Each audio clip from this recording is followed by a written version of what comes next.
نماز کے دوران 2 یا 3 دفعہ کھجلی کر لی تو اس سے نماز ٹوٹے گی یا نہیں، پہلے اس بات کو سمجھ لیں۔ آپ کو حدیثوں وغیرہ میں کہیں ایسی کوئی بات نظر نہیں آئے گی، یہ فقہ کا اپنا ایک اجتہاد ہے، اور وہ اجتہاد معمولی نہیں ہوتا ہے، میں معمولی کہنے کی کوشش نہیں کر رہا ہوں۔ اُولی الامر منکم کی ابھی میں نے تفسیرات آپ کو بیان کی۔ اصل مسئلہ کیا ہے کہ نماز میں کوئی بھی ایسا فریل کرنا، کوئی بھی ایسا کام کرنا کہ اگر کوئی دور سے اس نمازی کو دیکھے تو یقین کر لے کہ نماز میں نہیں، اسے کہتے ہیں عمل کثیر، بڑا عمل، اور اس سے نماز ٹوٹ جاتی ہے۔ جیسے میں موبائل جیب سے نکالوں، دوران نماز نکال کے دونوں ہاتھوں سے اس کو کر کے پھر جیب میں رکھوں،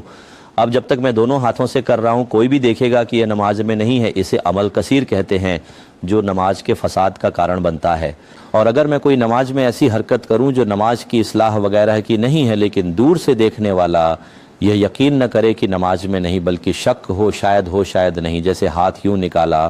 موبائل ایک ہاتھ سے بند کر رہے ہوتے ہیں، بعد میں رنگ ٹون بن جاتے ہیں، بند کر کے اسے رکھ لیا، اب دور سے دیکھنے والا شنکا میں رہے گا کہ یہ نماز میں ہے کہ نہیں، اسے عمل قلیل کہتے ہیں، اور اس سے نماز فاسد نہیں ہوتی۔ اگر یہ صحیح ضرورت کے تحت ہے تو مقروب بھی نہیں ہوگی، ورنہ تھوڑی سی کراہت پیدا ہوتی ہے۔ یہ آپ بات سمجھ گئے۔ اب فقہان نے یہ فرمایا کہ اگر ایک رکن میں جیسے قیام ہے 3 دفعہ ہاتھ اٹھا کر کوئی کھجا لیتا ہے، 3 دفعہ ہاتھ اٹھا لیتا ہے تو یہ عمل قصیر بن جاتا ہے، اور جب عمل قصیر ہوگا تو نماز فاسد ہوگی۔ لیکن آج کل کے دور کے اعتبار سے ہم اس پر فتویٰ دینا پسند نہیں کرتے، وجہ اس کی یہ ہے کہ جو ہمارے بچے نماز پڑھتے ہیں کالج کے اسکول کے، آپ ان کو دیکھیں ایک ایک رکن میں 10 بار ہاتھ اٹھاتے ہیں۔ اس کا مطلب یہ نہیں ہے کہ ہم انہیں آدب نہ سکھائیں، انہیں آدب سکھایا جائے گا۔ میں نے امام حضرات کو دیکھا ہے، وہ 3 4 بار ہاتھ اٹھا لیتے ہیں، خاص کر جب تراویح پڑھا رہا ہو،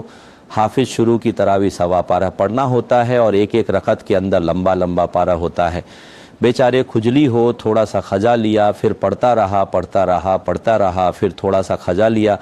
تو کون اسے دیکھ کر یہ کہے گا کہ یہ عمل کثیر ہے؟ تو اس لیے فقہ نے ضرور لکھا ہے، بہت ہی اچھی نیت کے ساتھ لکھا کہ جب ہم اس پر فساد کا حکم دیں گے تو لوگ ڈریں گے اور بڑے ادب سے نماز پڑھیں گے۔ لیکن اب محل بدل گیا ہے، اب جو ہیں وہ لوگ بہت ہی زیادہ اس میں انوالو ہو گئے ہیں،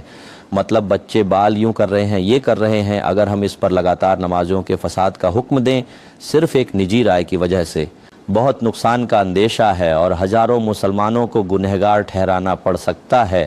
اور یہ فقہا کی عادت کریمہ جاری اور سری ہے کہ جب وہ ایک اجتہاداً کوئی حکم بیان کرتے ہیں اور اس کے خلاف بہت زیادہ سماج میں عام ہو جاتا ہے تو اپنے رائے کو واپس لے کے نرمی پیدا کرتے ہیں۔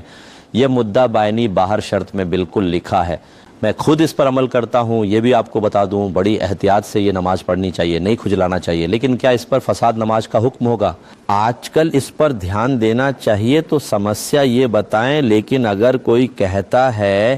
ایسا میرے ساتھ ہوا کہ میں نے کئی بار ہاتھ اٹھا لیا تھا تو کیا میری نماز ہوئی کہ نہیں ہوئی؟ تو اس کو نراش کرنے کے بجائے میرا سجھاؤ یہ ہوتا ہے، یہ میں ہی کرتا ہوں کہ میں کہتا ہوں کہ آپ اللہ کی بارگاہ میں توبہ کریں اور آگے سے احتیاط کریں۔ تو اس پرکار کے مسائل میں جو اجتہادی طور پر بیان کیے گئے، اور اس کی اصل وہی ہے کہ کیا عمل کثیر بنتا ہے یا نہیں، اور عمل کثیر کی آپ تعریف دیکھ لیں،